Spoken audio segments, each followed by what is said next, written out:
This is really an honor to be here. Thank you for having me. I heard that this is the last lecture series of the semester, and I know you guys are like going into finals. I definitely remember what that feels like. So I really appreciate you guys taking the time and coming out. And I'd love to answer some questions at the end, so please keep those coming, keep thinking about them as I'm presenting. For those of you that don't know about ModCloth, I saw that there were maybe a few hands that didn't go up. We're an online retailer of women's fashion and decor. We carry independently designed items, and we design our own lines in-house. We have about 7,500 items on the site. These are from designers based around the world. And I think that our customers would tell you that we have some of the coolest product that you can't find anywhere else.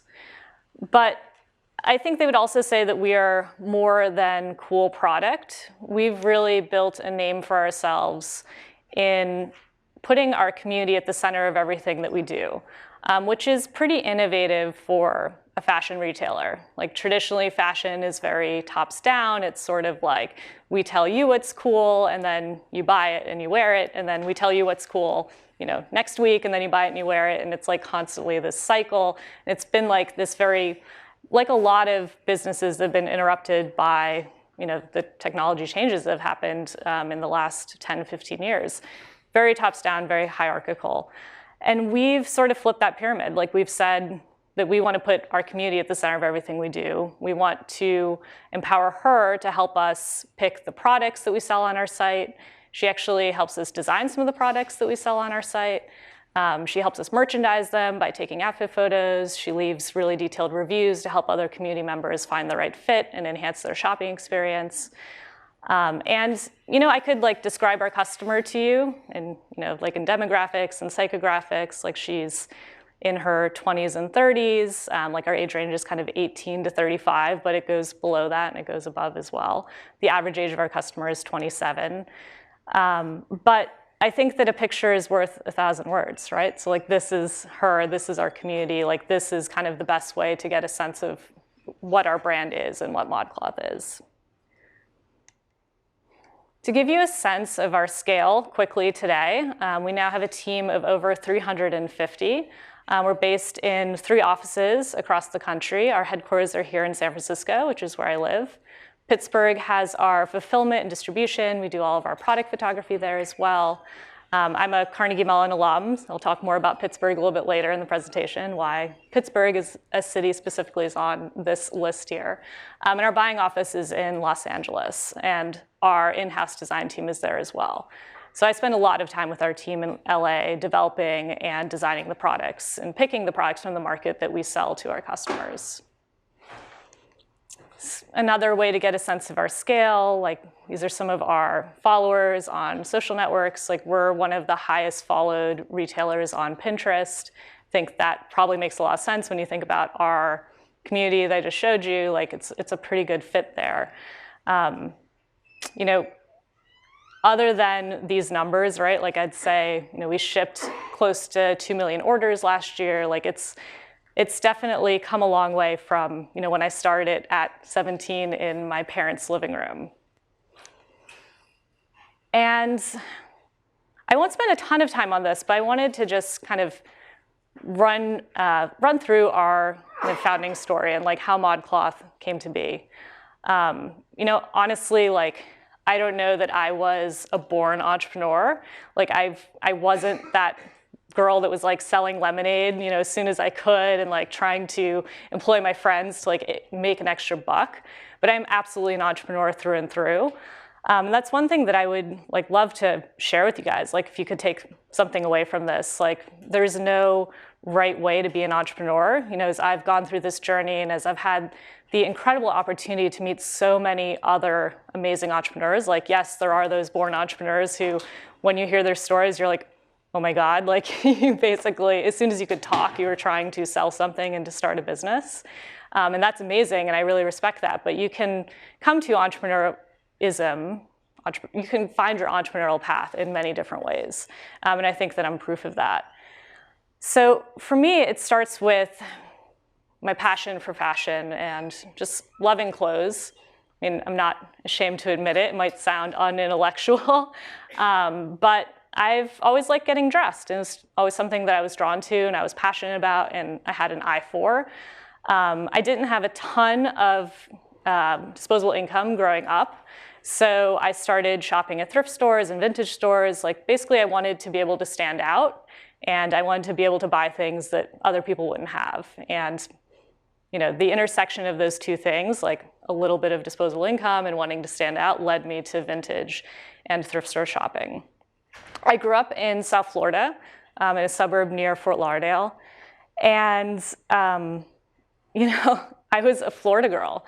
Like, I had seen snow once, and when I was in high school, like, I worked really hard. I wanted to not be a Florida girl anymore. I got into Carnegie Mellon. I decided to be a business major because, honestly, I didn't really know exactly what I wanted to do, but I figured, like, business maybe could lead to fashion. I honestly didn't really know what jobs existed in the fashion industry other than this concept of being a fashion designer, and I wasn't sure that I had the artistic skills to be a fashion designer. So I got into Carnegie Mellon. I had to move up to Pittsburgh and experience my first winter ever, which is kind of daunting. Maybe you guys had an opposite experience coming to beautiful, sunny Stanford from a place that was cold and snowy. But for me, like, I had to buy a whole new wardrobe, and I couldn't do that in South Florida. Even if I had the disposable income to be able to go to the mall and buy everything brand new, there isn't winter wear or even like autumn wear in the malls in South Florida in the summertime. And so I started going to thrift stores and looking for winter wear for the first time, and I found a lot of amazing stuff.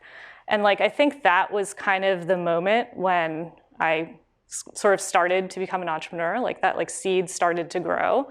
I was just like, I can't pass up these beautiful pieces of clothing. I know they're worth so much more than they are kind of marked at just sitting here. Maybe this was my innate merchant coming out. And I found myself buying stuff even if it didn't fit me. And I would kind of say I'll give it to a friend, or I will use the buttons for a craft project, which would never happen, or I'll learn to sew and I'll tailor it to fit me, which also has not happened. I still don't know how to sew. That's okay. But I was bringing all this stuff home, trash bags and trash bags full of it. And I started dating this guy around the same time. He was, his name is Eric. He's my husband today. He's my co-founder at ModCloth. And he had actually started a web hosting business with two of his friends in high school.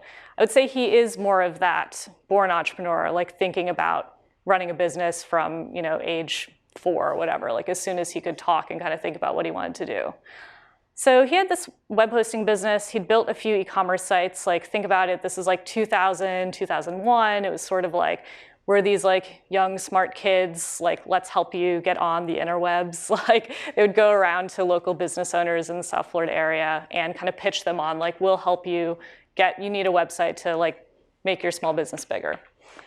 And so he had some experience, and he was actually the one that suggested that I build a website and sell some of these products that I was finding, these one-of-a-kind vintage pieces. And I thought that it sounded like a fun challenge.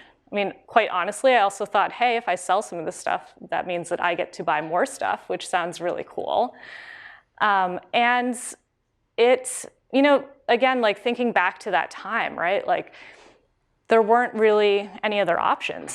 eBay was an option, but I wasn't really finding designer goods, and I didn't really think I could build a brand on eBay. It seems if I was going to do it, I wanted to be able to control the kind of more of the customer experience and more of the shopping experience. And there wasn't Etsy, there wasn't any of these easy to start up shopping carts. There was no Instagram to sell on. When I think about the entrepreneurs that are starting today, it's all you really need is a mobile phone and an Instagram account, and you can be connected to, you can be a tastemaker to a group of people that kind of look up to you and think that you have good taste. It was different then, which is kind of crazy. I mean, I still consider myself very young, and I'm still learning and kind of exploring the world. But then when I think back to when I started my business, there was no iPhone, there was no Facebook. It's hard to imagine. And so I was gifted a digital camera for my high school graduation gift. It was my first digital camera. It was like kind of like a brick. And I used that digital camera, and I used all these kind of leftovers that I was finding when I was thrifting to launch the website. I also taught myself Photoshop. I taught myself some web design. I think I was using like Microsoft Front Page. It's like something kind of embarrassing. And my boyfriend helped me like hack an open source shopping cart. We used Interchange, which was like a Linux shopping cart, if anyone ever saw that floating around back in the day. And I spent that summer before I moved up to Pittsburgh, kind of like we incorporated, and I bought the first set of inventory, and I merchandised that inventory. Like I wrote all the descriptions, I thought of the names, I designed the site, I thought about like some of the user experience of the site, as much as we could kind of change from this open source platform. And we launched in January of 2003. And we actually had a sale on our very first day. It was not someone I was related to or someone that I knew, which was very exciting. It kind of felt like magic. And I think like that was, so if like going into those thrift stores and seeing those products and seeing opportunity was the seed, like that was like the moment when I feel like I became an entrepreneur. Like I was just like, wow, this is really cool. Like I can go out and find this stuff, and I can like do all these things that I really like to do, and like people will pay me for it. Like that's pretty awesome. And if I could I was like just getting started in my college career, and I was just thinking about, the things, what I wanted to be as an adult, and the things I wanted to study, and the things I wanted to do. And I kind of had this like inkling of like, wow, if I could do my own thing, like that would be pretty special. That would be pretty amazing. So I ran the business part-time while I was at school. I continued to sell one-of-a-kind vintage. And it grew. It was like kind of fits and starts. Like some months it was really slow. We'd only have a handful of orders. I was doing whatever I could. I ended up being a double major. I double majored in business and in German. So I had like a pretty rigorous course load as well. But like on spring break, winter break, summers, like whenever I could, whenever I wasn't like doing other stuff that normal college kids do, like I just kept coming back to this. Like I loved it, and I was getting better at it, and that was a really good feeling. And so when I was approaching graduation in 2006, I, kind of my senior year, I really started thinking about ModCloth as a legitimate career option. And it was a scary decision to have to make. And one of the things that I intuitively did that I would recommend to all of you guys, and it's like been something that's been really powerful in my life, is like when you're making big decisions like this, and maybe it's obvious and you guys already do this, but if you're making big decisions, like sit down and really think about like what are the worst case scenarios, and write them down and like get them out there. And you won't get them 100% right, but like get comfortable with those, and then then you can go ahead and make your decision. That's always helped me, and this was definitely what I was doing at this time in my life. I was thinking about like, wow, if this doesn't work, like I'm gonna be behind my peers, like I haven't gotten, I was like kind of making these decisions of like, do I spend the summer working on the business, or do I try to get an internship? Like, where do I devote my time? That's like the eternal question for, everyone, but particularly for entrepreneurs, where do I devote my time? That question will never go away.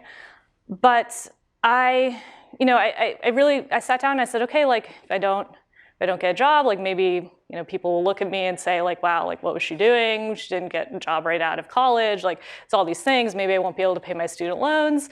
Worst case scenario, like maybe I will go bankrupt. I'm young. I don't have a family. That's okay. Like I like put that all out there and really thought about it. And it's scary, but at least like what you're scared of versus just like being afraid of like the unknown. So in 2005, 2006, I spent a lot of time thinking about the business model. Like I knew if I wanted to, I knew that we had a lot of traffic. I knew that like new things that were happening on the web, like Facebook. Like I was a student at the time, so I was one of the first people to use it. I saw the power of not just building an online retailer, but really building a community and allowing like I realized that part of why customers were drawn to ModCloth was not just the fashion, but it was because they were similarly minded individuals, similarly minded women. And I saw this opportunity to build a community, to build a lifestyle, to build something that was more than just about fashion. And that spoke to customers and that empowered them to be actually part of the process, right? Like, Facebook isn't fun if your friends aren't on it. In the same way, like, I thought that I could build a retailer that would actually allow you to meet new people, meet new like-minded people, get style inspiration, get style advice from not just like a fashion company, but from other individuals. There's also the rise of personal bloggers and celebrity bloggers, and kind of like everyone was gaining an audience. And I saw this opportunity to build my brand and to gain an audience for ModCloth. And so I was thinking a lot about the business model. I was thinking about all this stuff that was happening at the time. And I saw the opportunity to, I knew that I had to move away from one-of-a-kind vintage pieces. Like, it's not scalable.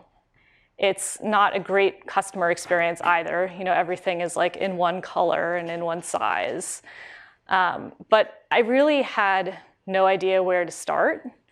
Like, I wasn't a fashion person. I was based in Pittsburgh, Pennsylvania, not necessarily the most fashionable city in the world, at Carnegie Mellon, which isn't really a school that has a lot of people. Like, I was starting to meet entrepreneurial mentors, but I didn't really have anyone in my life that had retail experience at that time. But I was eventually able to find independent designers and to really make the business start to look like what it looks like today, which is this mix of products that, some of them have a direct vintage inspiration, but really like all fashion is vintage inspired in some way or another, because it's like whether it's a dress from the 40s that then was reinterpreted in the 80s that then is reinterpreted today. And it's just, hemlines are longer, shorter, shoulder pads get bigger and tinier and kind of move to different spots. The silhouette changes, but it's all inspired in some way. So I was able to kind of take this business that started in my parents' living room and eventually moved into this photo here in 2006 was our first like official fulfillment center. And then looking at today, like, we're in a 200,000 square foot fulfillment center in Pittsburgh. Like I said, we're shipping 2 million orders last year. We've come a long way. But another lesson that I've learned as an entrepreneur is that, part of that drive will, like, that really drives you to start things, will never let you be satisfied. So it's really important as an entrepreneur, I think, to work on the practice of like celebrating your wins and like taking a moment to step back and saying like, wow, we've actually come a long way. Because I look at this and I'm like, okay, we've come a long way, but I still have such high aspirations for the brand. I have such high aspirations for the business. We still have such a long way to go. And that's been like an important learning for me, is like, how do you make it sustainable? How do you like celebrate these wins, but still keep that drive to want to get bigger and better? So I'm still excited to get bigger and better. I'm still learning tons of lessons along the way. And one of the biggest ones that I've learned thus far is that, it's okay to be, I'm kind of calling it like, it's okay to be a rookie. Like, it's okay to kind of not know what you're doing. It's okay to come at problems from a really kind of like rookie mentality. And that can actually be, it's not just okay, but it can actually really be an advantage. And I think that, as I look back at my career and like my story at ModCloth, I think that it absolutely was an advantage for us in a lot of ways. Like I said, like, we weren't retail veterans, like, we didn't come from retail families. Like, this is a photo of me with our first delivery of, non-vintage merchandise, like peeking over those boxes, like, oh my God, what am I gonna do with all these boxes next? This is like literally, you can kind of tell, literally in our college house. And, like, when I was going through this process, like back in this like really formative time, like 2005, 2006, and thinking about making this a real business, like I literally had to Google, like, where do I find wholesale clothing? Like, I didn't know where to go and who to ask. And, you know, it eventually, like all my Googling eventually led me to like some of the major fashion trade shows, and I kind of like bought a ticket to Las Vegas and went to these trade shows and like walked in without knowing what to expect. And, you know, like I thought maybe it's going to be this like glamorous thing. I mean, you hear about a fashion trade show, it sounds like maybe it's going to be kind of cool. In reality, this is what it actually looks like. You're in the Las Vegas Convention Center, you're walking through, you know, it's kind of concrete, there's no windows. So this was what I walked into, you know, with this kind of rookie mentality. And I think the fact that I did just go in and like asked a ton of questions and was like, you know, like I literally asked about everything. I mean, I probably honestly was like asking some dumb questions. Like I was like, if I buy this, how many do I have to buy? And when will you ship it to me? And when will I pay you? And like some of these things that, you know, usually you know by the time you get to this level. And you know, what I learned about the trade shows like really quickly, right, is like the buyers go there, they walk the floor, like everyone from, you know, small retailers like ModCloth was at the time to like the big department stores. They walk the floor, they look at the designers all bring samples that they're hoping to put into production. They see how many buyers are interested in the samples, and then they go back and they make some bets and they say, okay, this is, you know, we have some pre-orders for these, and like these things people were kind of interested in, so this is where we're gonna, you know, kind of place our bets and like place our production orders. And so what I realized really quickly in 2006, 2007, as I was starting to like build out our designer portfolio and move away from this one-of-a-kind vintage model, was that a lot of the items that I really loved weren't getting made. And so what I'd hear from the designers is like, oh, but Nordstrom bought this one. Don't you want this one? This one will get made. And of course, I didn't want the item that Nordstrom bought, even if it was a great seller for Nordstrom, because I needed differentiated, cool product for my customer. So, you know, I kind of like, I asked some rookie questions. Like I was like, hold on, you guys have all of these samples here and you're showing them to us, and like, just because I'm the only one that likes them, like sometimes half of the items that we were finding at these trade shows weren't getting made. Like we had a really big fallout rate. So yeah, I asked them these questions. You know, I said, we have all these samples here. Like I have all these customers that I can talk to like immediately. I don't have to, you know, wait 6 months and then walk out onto a sales floor like the traditional brick and mortar guys do.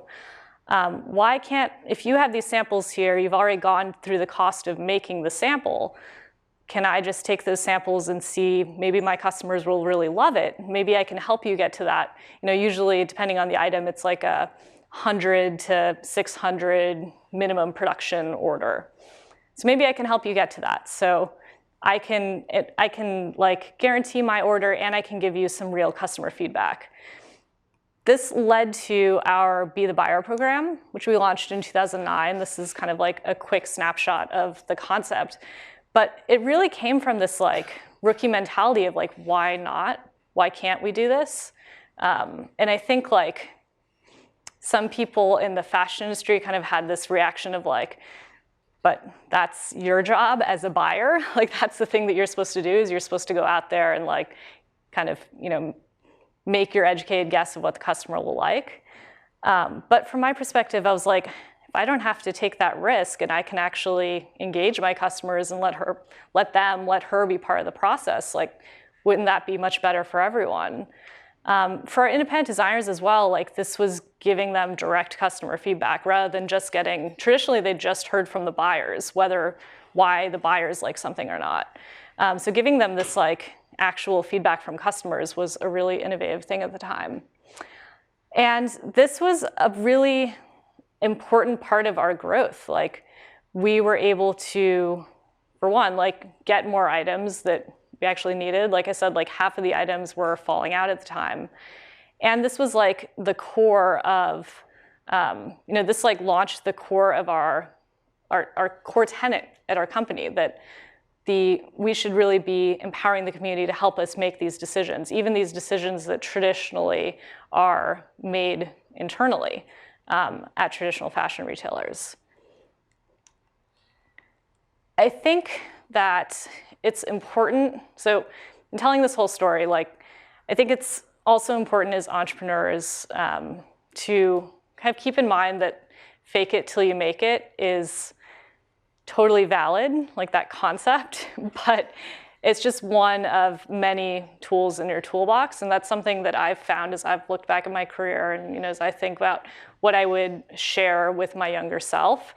I think that often we try to like just fake it till we make it all the time. And I think part of it is kind of the culture, like especially in the entrepreneurial world, like you're always, you know, you're just like, yes, of course I can do this. Of course we'll be able to hit these numbers. Of course we'll be able to, you know, we know what our plans are going to be 1 year from now, 2 years from now, 5 years from now. And, you know, that's totally fine. And like sometimes you really do have to do that. Like when you're pitching your business, when you're talking to investors, like absolutely fake it till you make it. But I think that sometimes like if you get too caught up in this mentality, like I would caution you to resist like faking it, because you might miss opportunities to actually find your own path. And you might miss these opportunities to kind of put your hand up and say like, why are we doing it this way? Why is it happening this way? Does this actually make sense? And this has been a really valuable lesson for me. Okay, one last word on being a rookie. I will tell everyone out here, you know, don't be afraid to go into an industry that you don't know anything about. I will say, like, look at this girl. If she can go on to be the creative lead of a, you know, well-loved multi-million-dollar fashion brand, like you can do it too. Even if you're not raised in it, it's not like in your blood or whatever. I think that I am living proof that if you're passionate about something, like you can create your own place in that world. Okay, so this leads very well into my next lesson, which is that it's okay to look back and cringe. I'm definitely putting those pictures up makes me cringe a little bit, not gonna lie. I think this has been a really important lesson for me as a creative entrepreneur. I think especially as you start out in your career, it can be really scary to be vulnerable and to put your work out in the world. You want everything to be 100% perfect, and I don't think this is just, you know, when I say creative, I mean like I spend a lot of my job and a lot of my time thinking about aesthetics and thinking about, you know, design and these sorts of things, but I think this is just as applicable to, you know, if you're a coder, whatever you're doing, whatever type of product you're building, like when you're starting out in your career, you are not going to be good. And you are hopefully going to get better, which means that you're going to look back and your tastes are going to be better and you're going to know so much more and you're going to cringe on your earlier work. So you have to just like get out there and do stuff. This is one of my favorite quotes by the author Neil Gaiman. Like, if you're making mistakes, it means you're out there doing something. And I think it can be hard sometimes, right? Like you want to wait until it's absolutely perfect. And I'm not advocating by any means that you should, you know, not care very much about what you do and not have like real attention to detail. But I think that this, like having this permission of like, you know, no matter what, I'm gonna get better and I'm gonna look back and cringe on my earlier work, I think is really freeing. So it's something that, you know, it's one of those lessons that's like easy to listen to and maybe to understand intellectually, and it's harder to actually put to work in your life as an entrepreneur. It's something I'm still trying to work on. And it can be tough, quite honestly, to find that balance of like having that attention to detail and not wanting to release anything until it's perfect, and just getting it out there and like knowing that it's going to change and you're going to move on and you're going to look back and you're going to cringe one way or the other. So let's just take a moment. I will show you my look back and cringe. This is the first version of ModCloth. This is our first logo. I think it's very clearly designed by a 17-year-old who's just learned Photoshop. Yeah, you know, but this doesn't mean that like I was really proud of this thing when we released it. You know, I spent time on it, and I was thoughtful, and I thought that this like embodied my brand, and I thought that bevel looked really cool. But I look back on it now, and it's cringeworthy. This is the next version of the site. This was 2005, 2006. We'd switched to a new, another like open source, like Linux-based shopping cart. But again, it was like I had taken a few design classes. It was like starting to get a little better, but like this is some of the content that we were producing around that time. I look back at it and I'm like, oh my God, it's horrible. But if I hadn't done it, if I hadn't put it out there, I wouldn't be where I am today. This is kind of circa 2007, 2008. Starting to come along, you're starting to see some of the like kind of more of the hallmarks of the ModCloth brand that you see today, for those of you that are familiar with the brand. And you're starting to see more of like our kind of playful, quirky aesthetic come through.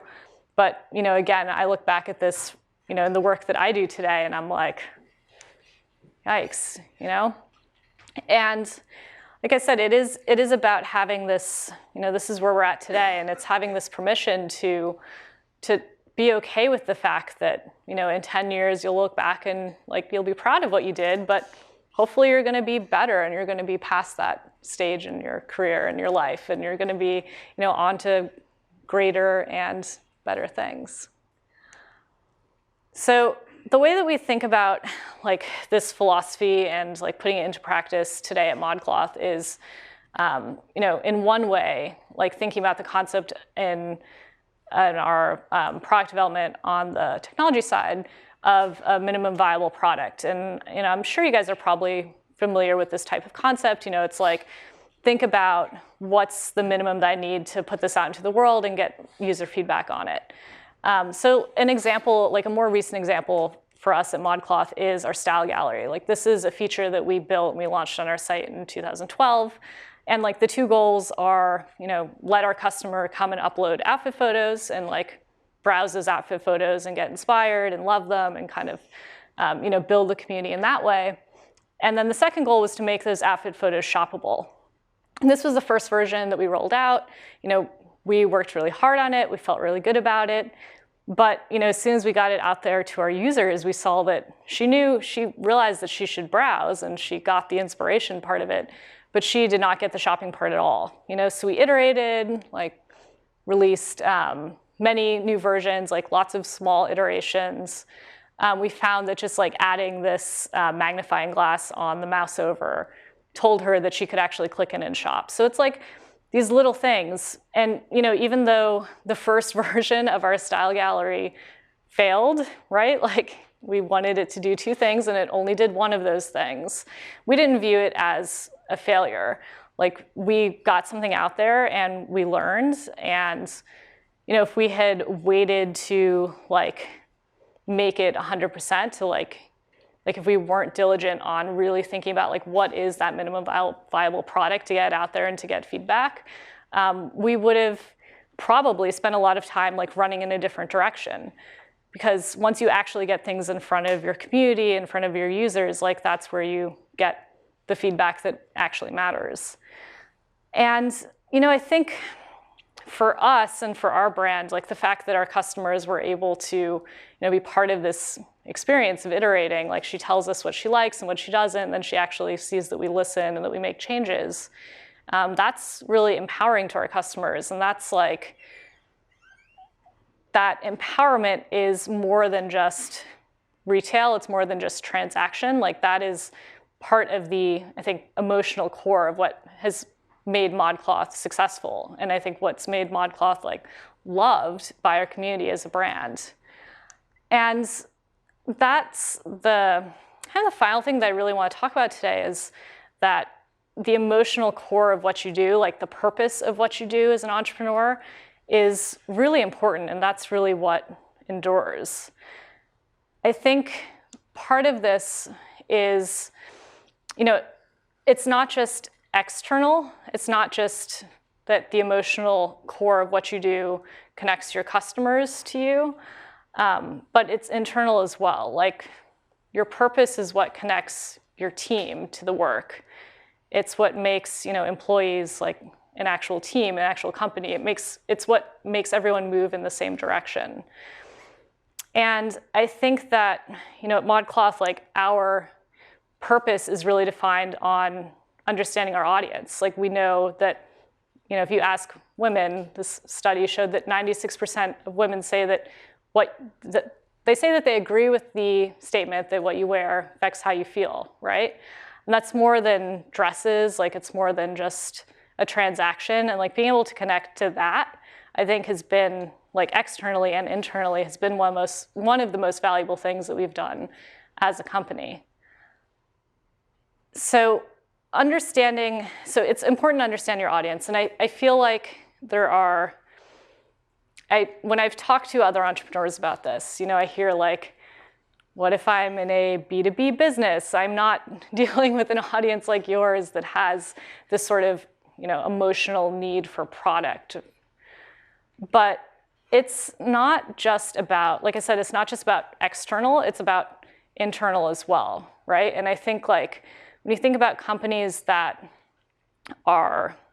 really endure, and that people love working at, it's having a purpose that's more than just, like, we're going to grow quickly and we're going to make money. Like, you need to think about, and I have not come across a business yet that doesn't have some sort of emotional core, that doesn't make people's lives better in some way, that doesn't serve some purpose.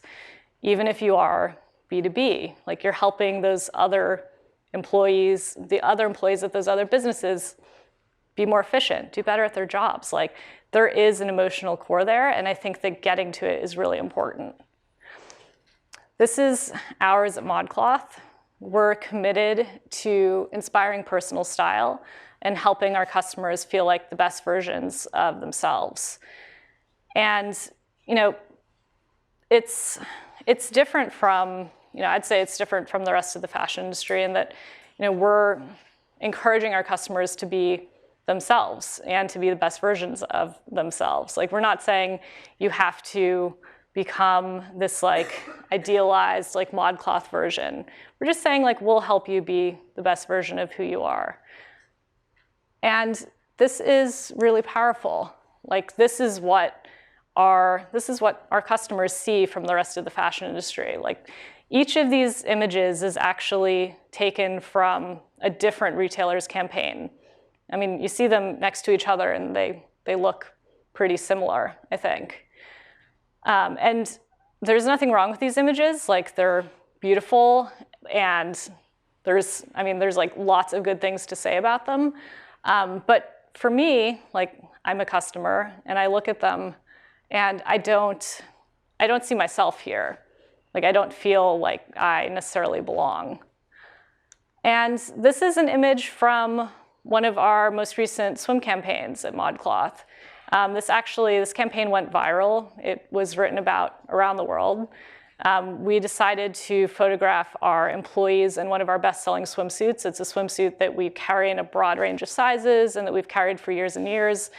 It has, like, thousands of reviews from customers of all age ranges and shapes and sizes that say that they love it.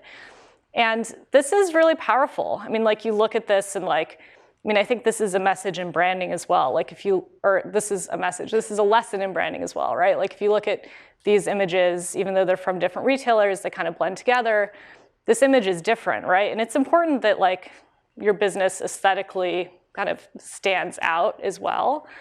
But emotionally, it stands out too, right? Like, this is a different message. This is saying women look different and that's okay. It's something that can be celebrated and that we can be happy about. And it's also, it's like, this is the most vulnerable time for a woman, probably, when she's wearing a swimsuit. Like, that's what we hear from a lot of our customers. And it's saying, like, hey, it doesn't have to be that way. It's okay. And so I think this emotional, like I said, like, this is our emotional core for our business. For all of you, like, whether you're starting businesses, you're already an entrepreneur, if you're, just like, you want to take an entrepreneurial mindset to a bigger company, like, think about the emotional core of what you do. Like, it really is important. It's a lesson that I learn all the time. Like, we get this incredible emotional outpouring from our customers because they see what we do for them, how we speak to them. And we see it on Facebook, we see it on Twitter, we see it internally on our site. And like, for me, this is the thing that I'm most proud of when I talk about like what I've built at ModCloth. And I think if you can find something that you love to do that is financially viable, right? Like, you got to get paid for it. And that also emotionally connects with other people, that makes other people's lives better in some way, that is really powerful. And that's something that's like worth getting out of bed for. And as an entrepreneur, like, I think that you have to have, I think in some ways, like, you have to have that drive, because there's going to be some days when you need something to get you out of bed. Like, it won't be easy. And this emotional core is also what gets you through tough times, right? And I think that, a lot of times in the entrepreneurial world, like, we don't talk about what it's actually like to go through tough times. Like, I feel like you hear a lot of the kind of overnight success stories, and like, I've had that story written about me in various ways. Like, I've been on a lot of those 25 under 25 and 30 under 30 lists, and like, entrepreneur does this great thing and has like built this incredible business. And I'll say, like, at least from my perspective and like from the other entrepreneurs that I've met and I've learned about, that concept of like an overnight success story just does not exist. There's always something more to it, and it's never just like flowers and rainbows. And then I feel like on the opposite end of the spectrum, like, you do hear about, I'll just pull one out of the sky, like, you hear about something like pets.com, where it's like, oh, crazy explosion, implosion, however you want to describe it. But you don't hear as much about the stuff in between, like the actual, like, what is it like to weather hard times? And I've been through that. Like, the last 12 months at ModCloth were not the easiest time of my life. And part of why I want to talk about it is because I do think that you don't hear other entrepreneurs talking about it very much. And I do think it's like, part of it is the kind of the culture, in the same way that I was talking about, like, we feel like we have to fake it till we make it. That's a tool, and it's not something that you have to do all the time. And I think that, often, like, when you're in the valley or wherever you're at, like, as entrepreneurs, you start to equate like kind of your personal success and your personal worth with your business's success and your business's worth. And I think that there's no way to kind of get around that when you're starting out, because it is just you, and or it's you and like a very small group of people, and you're putting so much of yourself into the business. But as the business grows, and if your goal is to actually add more people, it isn't just you anymore. And I think that's like an important lesson that founders have to learn, is it's not just going to be you. And that's like for the good times and the bad times. Like, the good times, it's your team. The bad times, it's you and your team as well. And that can be, again, it's one of those lessons that I think is probably easier to understand intellectually than to actually like put in practice in your life. And, for me, over the last 12 months at ModCloth, like, kind of the long story short, it's like we grew really quickly. We had to make some tough decisions in the business because we were at a point where we'd grown quickly. We weren't able to support our burn rate anymore. And, this purpose was what got me through making those decisions, and like having those times where it's hard to get out of bed and it's hard to go to work. That's another thing that's hard to face as a founder, when you've created your own job and you don't want to go to that job. that's a tough place to be in. And I think if you don't have this purpose, if you don't have something that's deeper, that's pulling you back to it, it'll be all but impossible. So, for us, like I said, we had to make some hard decisions. We had to lay people off last year. And it was the hardest thing I have ever done professionally. And, quite honestly, I spent a lot of last year kind of personally feeling like a failure. And that's a tough place to be in.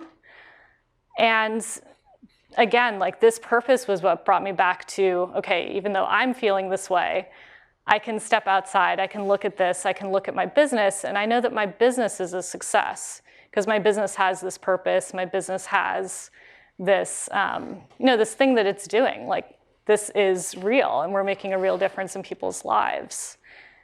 And having this brought me through that time. It also brought our company through that time. This was what our team rallied around. And it wasn't easy. Like I said, we had to make some hard decisions to set our business up for success and set our brand up for the future. And we decided to really focus on the things that we did better than anyone else in the world. And that was thinking about building community and engaging with that community and creating products and creating innovative social experiences that they would love and that they would respond to. And having that focus and having this purpose to kind of drive that focus enabled us to, kind of look forward and start thinking about the future. And as we started thinking about the future of ModCloth, in the last 12 months or so, we knew that involved taking the brand to the next level. Part of that is thinking about what a physical presence means for ModCloth and what that would look like. And whether that's pop-ups or fit shops or guide shops or some combination of them, brick and mortar stores, we knew that was where we wanted to go. We also knew that we needed to work on our own proprietary product. So thinking about designing things that she couldn't find anywhere else because we know our customer best and we know what will fit her and we have all this great data on what works for her. So in order to do that, we actually decided to hire a new CEO, someone who had retail experience and who had kind of done all of those things, had brick and mortar experience, understood proprietary brands. And our new CEO started in January. His name is Matt. And since January, we've actually already launched our first fit shop, our first fit pop-up. We did this in LA about a month ago, and it was incredible. We had customers, community members lining up around the block, hundreds of them, some of them waiting for hours to actually get in and be able to try on our products and interact with each other and interact with the brand. And all of this is possible, moving forward, thinking about the future of ModCloth because of that core and that purpose. And I think it's part of why I'm so passionate about sharing this message with other entrepreneurs, because I feel like it's easy to think about there's just this kind of list of things that I need to do as an entrepreneur, and I need to just check them off, and I need to grow a business, I need to do this, I need to do that. And I'm not sure that this concept is on that well-known list. This concept of find your purpose and find what you're doing. And I'd like it to be there. I also don't think that the check off the list is actually a thing that people should be doing. Like I said, I feel like all entrepreneurs have different stories and come from different backgrounds and kind of approach it in different ways. But I do think this is one thing that every business, in order to really know where it's going, in order to weather rough times, and to be headed in the right direction in good times, this is probably the most important thing that I would leave you guys with. And I would love to answer some questions. Thank you for having me here today.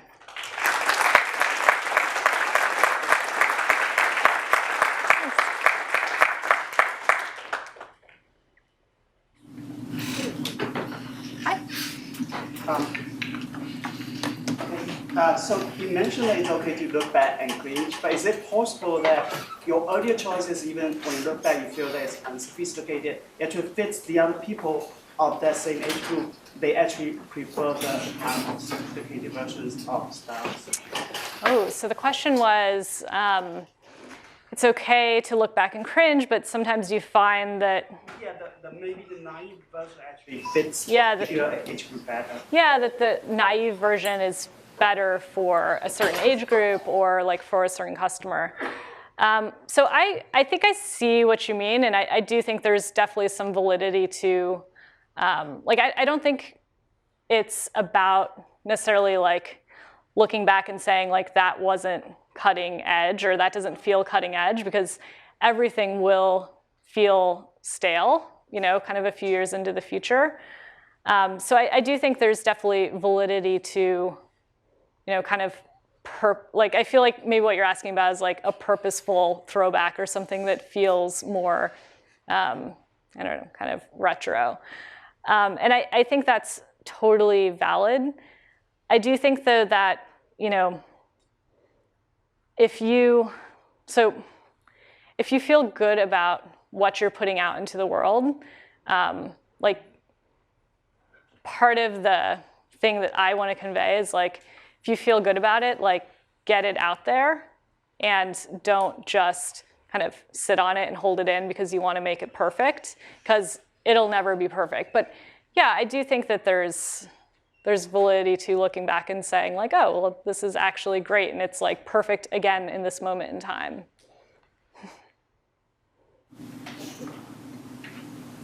Yes, in the back. Can you talk a little bit about the transition that your company did between, sort of filling a simple need, like as a small company, you really need consumers and you know that they want a product, and then being able to actually empower those consumers, like from fulfilling a simple need to like being able to empower your consumers and like contribute to that cycle? Yeah, so the question is about what was the transition for ModCloth from going from like a purely transactional relationship with our community to actually empowering them to be part of the process? Yeah. I do think a lot of that for ModCloth's story was timing for us. Like I said, we were I was like thinking about taking the business to the next level at this time where Facebook was really gaining traction and like all this stuff on the social web was happening. So for me, it like intuitively made sense that, whatever business I was starting, like this had to be a part of it. Like I looked at the way, I was using Facebook and the way my friends were interacting on Facebook, and it made sense to me that like, because my customers were probably pretty similar to me and my friends, that they would want to interact in that way as well. And not just with the brand, but with, kind of each other on the website, and giving them that opportunity was going to be something that would be not just, useful for us because we learn more about them, but it would actually be a brand differentiator. And I think the transition really was, around the time that we launched our Be the Buyer program, like having that kind of brainstorm of like, oh yeah, let's ask our customers, let's get them involved, let's listen to them. It really was this like confluence of what we were thinking about, what we were excited about, and what was happening in the market, like, and in the broader like social world that allowed that to happen. Was that too vague, or does that answer your question? Cool. Yeah. I'd like to know, do you currently have your own designers? And also I'd like to know, are you buying and selling globally, and what's been your experience with that? Yes, so the question was if we have our own designers, which we do. So that's definitely something that we see as a big part of ModCloth's future and moving forward, is doing more and more proprietary design. We release about 150 designs a quarter right now. They're coming from our own internal design team. And we see that scaling quickly. The other part of the question was whether we work with international designers globally and kind of what that. Yeah, both buying and selling. So we do sell around the world. Our audience is mostly here in the US, but we do have like a fairly substantial following in Canada and Australia and like some of the other English-speaking countries that you'd expect in like high English-speaking countries. We do work with designers based around the world, and it's incredible from a branding perspective, being able to introduce a designer to the US for the first time and bring them into a new market. It's great for their business too, and for us, like it's part of how we've become known as a place that you can find stuff that you can't get anywhere else. But from a pure like retail business perspective, it can definitely be a challenge. It's hard for designers that haven't worked with companies in the US before, just like all of the actual logistics of like bringing product in and making sure it's like going to get through customs and going to be able to sell in the US. It can be, because we really value independent design, so we work with a lot of independent designers, and some of them are really great at design and not so good at logistics and some of the other parts of their business. So we have to kind of step in and fill that role. Does that answer your question? Cool. Yeah. So the fashion industry, it's really a cluttered and it's really a competitive space. And I know a lot of brands, they go over and out. You see the craziest campaigns. But I'm just curious, what was the one thing ModCloth did differently that got its early adopters? Yes, the question was, what did ModCloth do differently to get early adopters? And I think, when I think back to the real early adopters, like people that were joining the brand in 2006 and 2007, what we did differently was really go where our customers were at a time when other fashion brands weren't thinking about those spaces. So being like one of the first brands to really build a fan page on Facebook for this audience. Going to up and coming like celebrity gossip bloggers and personal style bloggers, because we knew, we used to do a lot of advertising, we still do, but like we do a lot of advertising with like cute blogs, so like blogs that post pictures of like bunnies and kitties and that sort of thing, which isn't fashion related, so it wasn't like entirely clear to the broader industry that they should go and find customers there. But we knew, like I knew, because that's the stuff that I was interested in, and it was new and it was up and coming, and like my friends were interested in it. So we were able to go and like find our customer where she was at. And I think that was definitely what really spoke to our early adopters. They looked at us and saw us as, in some ways, like we were early adopters as well. Like we were the first to work with, have partnerships with certain fashion bloggers and like be working with them to create great content that didn't feel like an ad, but talked about the brand and like got brand awareness out there.